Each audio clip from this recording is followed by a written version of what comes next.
What is up, everybody, and welcome back to my YouTube channel. It is your host, Zachary Reality, and it is the middle of July, and we are here on a Tuesday to chat about Claim to Fame. Last night was like really shocking and heartbreaking. I'm so upset with who went home, and we'll talk a little bit about The Bachelorette because I think everybody is waiting for a little Brayden rant. I'm ready to hit. Are you? Oh! And I have one. I have one prepared. I have one ready. And I'm definitely ready to complain about him in this Bachelorette recap. It was episode 3. It was the Barbie date coming off this huge Barbie movie premiere that everyone is talking about. So we definitely have a few fun things to discuss. So if you guys are new to my channel, give this video a thumbs up and subscribe by clicking the subscribe button down below and ringing the bell so you're always notified whenever I post new videos.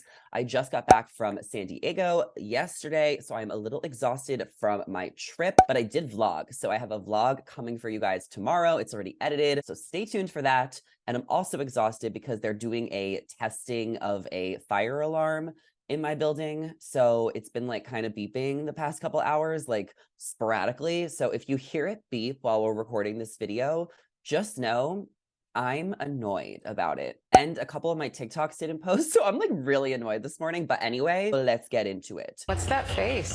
Oh. Claim to Fame. If you didn't watch it already, Jane was eliminated, actually known as Jada Star. I didn't even know you could do that in Claim to Fame by giving yourself a new name to fool the other contestants. I know that they do that on like Survivor, where they pretend like their job is something that it's not because they don't want people to know certain things about them. But this kind of feels unfair if she changed her name for the show and the game. Did anybody else do that? Or is Jane just a nickname of Jada?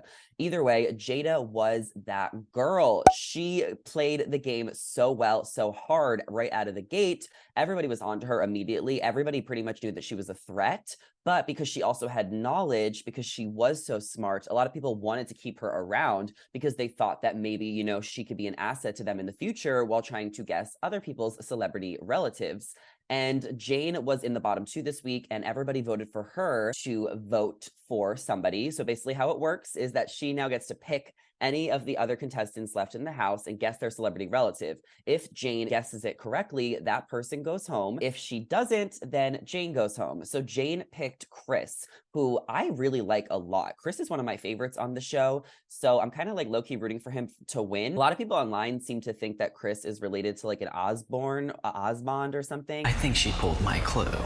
So let me know if you guys know Chris's celebrity relative, but Jane guessed it wrong. She guessed that he was related to Elvis Presley because of the clue another contestant shared with her. Welcome to the club. And she was wrong, and this sucks. I was rooting for her so bad, but then Jane's celebrity relative was revealed as Dolly Parton, and she just had the nicest things to say about Dolly, saying that she's exactly who you think she is. She's her niece. I was reading a little bit about it online. Jane has actually worked at Dollywood for like 9 years of her life. She is very involved with her family and the music industry. Her aunt is Dolly Parton, so Dolly Parton's sister is Jane's mom, actually Jada Star. So she was eliminated too early on because I felt like she did have a lot of knowledge and gameplay that could have taken her to the end. But I also felt like because she was getting so much airtime and she was such a threat from the beginning, it almost felt like her story was starting to burn out a little bit too soon. So you got to really look out for those people that have a slow burn with a storyline when you start the show to when you end the show. And, you know, she came in too hot, and I'm so upset that she was sent home. No.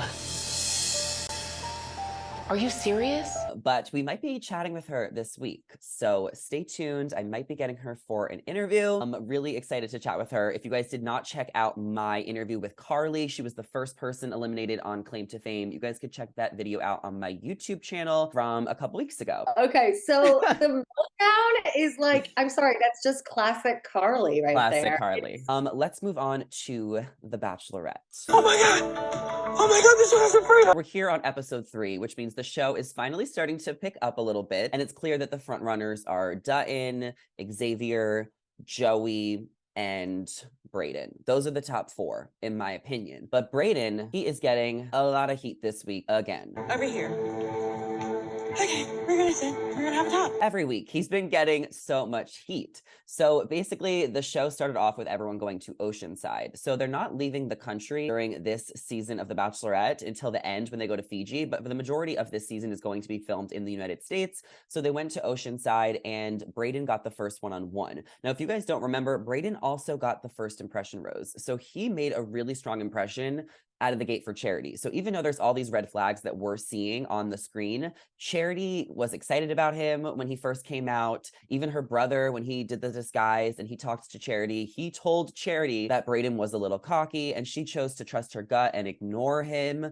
And once again, we're having the same problem 3 weeks in a row, because even last week, Brayden was getting a little bit of a funky edit with some funky music, and there was just some red flags being shown. So Charity wanted to take him on a date today to just get to know him one-on-one and have that quality time with him, because she has been excited about him. So they went to the Padres stadium. They started throwing baseballs at each other. I mean, did you see how he almost knocked her out? He literally hit her in the face. Thank God she's okay. This is why baseball is so scary. This is why I don't play sports, okay? The only sport that I like to play is tennis, because it's a non-contact sport. I remember when I was playing baseball as a kid, because my parents put me in every single sport. My brother was a year older than me. So I remember it was like 2nd to 3rd grade, where in 3rd grade, there's no longer the coach who pitches underhand. It's now a player, as in like an 8-year-old, who throws overhand. And I remember when I would go to my brother's baseball games, everybody would get bloody noses and a bloody mouth. So then when I was in 2nd grade, I told my mom, I was like, yeah, we're gonna quit baseball and I'm not playing anymore because I'm not risking getting a bloody nose. And around that time, I started to quit every single sport because my parents literally put me in like soccer, baseball, basketball, every sport. I stuck with tennis, I stuck with skiing, and I actually did like basketball too, but baseball, I had to quit, and soccer, I had to quit too, because I was not letting anybody kick me. Just saying. I'm ready to hit. Are you? Oh! I was a theater kid. But Brayden had a pretty good one-on-one date. It felt like they opened up, they had a great time, they got to know each other a little bit better, and he even got the rose at the end of the date. He got the rose. Stop there, Brayden. Stop there. This is the point of the episode where whoever has the rose is safe. This is not the first time he's had a rose before a rose ceremony. Like, chill out, calm down. Throughout the episode, we saw Brayden talking a lot more. And he basically told Aaron B that he doesn't know if he can get engaged at the end of this, and he doesn't know how he feels about the Bachelorette dating so many other people. And it's just like, yeah, well, that's valid, but this is the show you're on. It was just like the way he was saying it, and he kept on going. It was just like unnecessary. Talks too much. You don't need to tell everybody like all of your feelings, but he did. So we see later on in the episode when Aaron B tells Charity about that. More on that later. Let's talk about the Barbie group date. I am birthday suitcase. I had male genitalia an hour ago, and I currently do not. That was so much fun. Obviously, in spirit of the big Barbie movie premiere that Charity went to, along with some other Bachelor Nation alums like Susie and Andrew and Hannah G and JoJo and Jordan. Everybody looks stunning. All the influencers, Margot Robbie, Ryan Gosling, those outfits, everyone slayed the pink carpet. That looked like such a pink carpet. I wasn't invited to go, so I didn't have an outfit, but I do have these glasses that I don't remember where I got them from.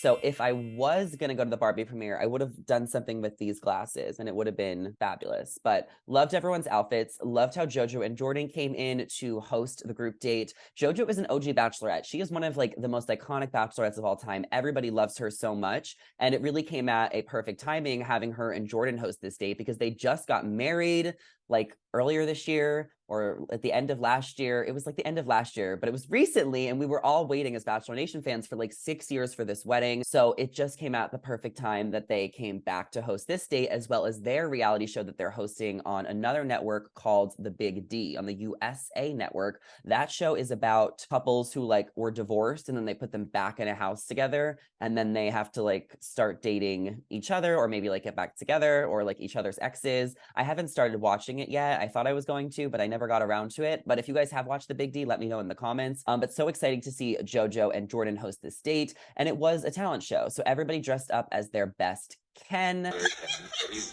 And Dutton did really well. Joey did really well. And that guy, Sean, did really well. He was a little cocky during the episode, but he also was like kind of funny too. Also, did you guys see that he like used to work at Barstool? I saw Rhea from Chicks in the Office post that he was a Barstool intern like years ago. But he did really well on the date. But my favorite's Joey. Like, can we all just talk about how handsome Joey is? I feel like Joey is getting like the best edit. He's just like the most likable guy. If anyone's gonna be the next Bachelor, I think it's gonna be Joey. Even though I did like low-key hear that Joey may have went to Bachelor in Paradise and he may be a thing with Rachel Recchia. That might not be true, but I saw that online. Then it is possible that we see Joey in Paradise because he's definitely not winning. I feel like I know who's gonna win based on like everyone that's been talking about like what's happened online, and there was like some Instagram stories that matched up over the weekend. If you don't want to know who wins, I mean, I don't know if this is true. I didn't like look into it, but this is what I've seen online. If you don't want to know, fast forward 6 seconds right now. Okay, we have 6 seconds. I think it's Dutton. I think it's Dutton. So back to the recap and the show.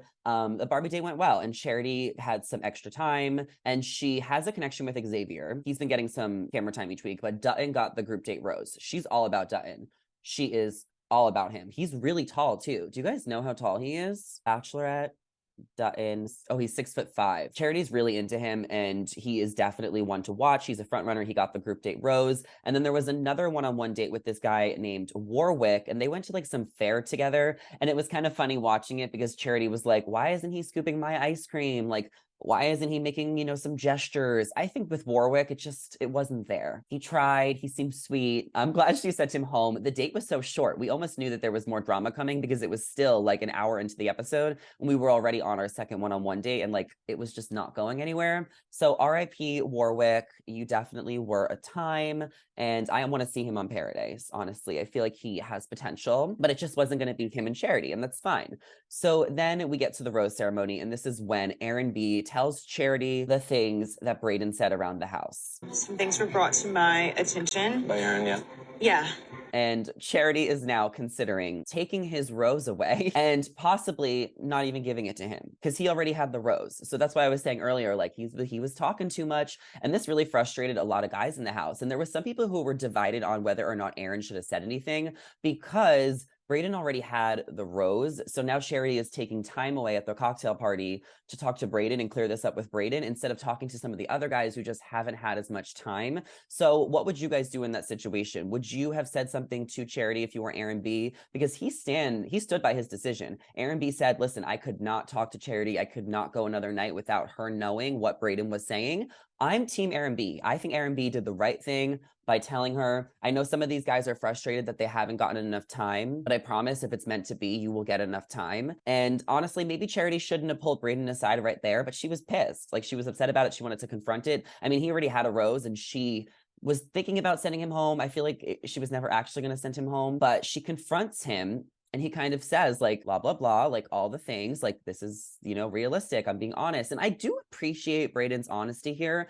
The problem is he just talks too much. Like, you just need to let the process go. You know what you signed up for, just like Charity said. Like, everyone's in their head about it. This is like the 20th season. Like, come on. Like, he just is trying to like control the process and control everything. And he's like all in his feelings. And I feel like maybe because the producers keep like asking him about like his feelings and like asking him so many questions, he might have like a little bit of an inflated ego where he thinks that like everyone cares like everything that he has to say. And it's just like not the case. Like, that's why I said, Brayden, stop talking. Like, not everyone cares what you have to say. Like, you've asked me, you said, at the end of this, can you see yourself getting engaged? And I told you that I don't know yet. Yeah. We're still learning about each other. Absolutely. I do think Brayden is getting some like creepy background music, but he's just like not going along with the process. And I think he's trying to control everything. And it's kind of funny because Charity even retweeted the Bachelorette's tweet where she said, if you need to talk to other guys to be the Bachelorette, to wear prettier earrings than me, I am not the right partner for you. If these things bring you to a place of happiness, I support it and there will be no hard feelings. These are my boundaries for a romantic partnership. That is so funny. I really like Charity's Twitter. I think she's been doing a good job being like interactive with people and she's kind of funny. Charity, blink twice if you need help on this date. Act like you've been there before. Well, Aaron, to be honest, none of us have, but I feel you. The black eyes and red flags, my two favorite things. No way, me getting knocked out. Batch Nation, y'all ready to go to Barbie Land? Okay, Charity's everything. I love her. Love Charity. She seems just so cool and sweet. And I'm definitely rooting for her to find love. And I'm really starting to warm up to the season. But, you know, obviously she decided that she wanted to keep Brayden at the end of the day. She even like dramatically walked away for a second because she was possibly going to take his rose back. But then those two other guys who just like didn't get roses. They just went home and she kept him. I mean, Charity needs to make the decision for her. If she wants to fall in love with Brayden and she wants to, you know, believe the best in him and she needs to like see it for herself, then that's fair. The same thing happened with Hannah Brown and Luke P. Everybody warned Hannah about Luke and she kept him until the final four, and she said at the reunion she had to see it for herself. So I feel like we're going to see the same thing with Brayden throughout the season. I think he's going to go to the top four. She's going to see it for herself, and there's going to be like a big dramatic moment where she sends him home, and then he's going to get confronted at the Men Tell All, and then maybe he'll go to Bachelor in Paradise too. If not, we need him back next year. I mean, I'm all here for Brayden as a TV character, but this is not the Brayden show, but they're editing it to be the Brayden show. This music that they're giving him is really freaking me out. So I don't know how many guys are left now. I feel like there's like 13 or less. We're really starting to dwindle down here. As I said earlier, my top four, I do believe, will be Brayden, Joey, Xavier, Aaron B, and Dutton. So then maybe let's not put Brayden in the top four. Maybe Brayden will make like 5 or 6. Okay, I said what I said. So those are my thoughts on the Bachelorette this week. Also his earrings. Also Last Track, his earrings.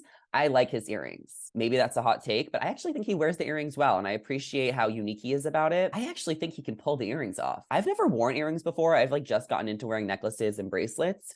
I've never been an earrings person. I don't want to get them pierced, like, ever. I would never do that. But I don't know. I'm honestly not mad at the earrings. He makes them seem so natural. Well, let me know your thoughts on The Bachelorette this week and Claim to Fame. I want to know who you guys think is going to win Claim to Fame and who you guys think is going to win The Bachelorette. Stay tuned for more fun videos this week on my YouTube channel by giving this video a thumbs up, subscribing, and ringing the bell so you guys know whenever I post new YouTube videos.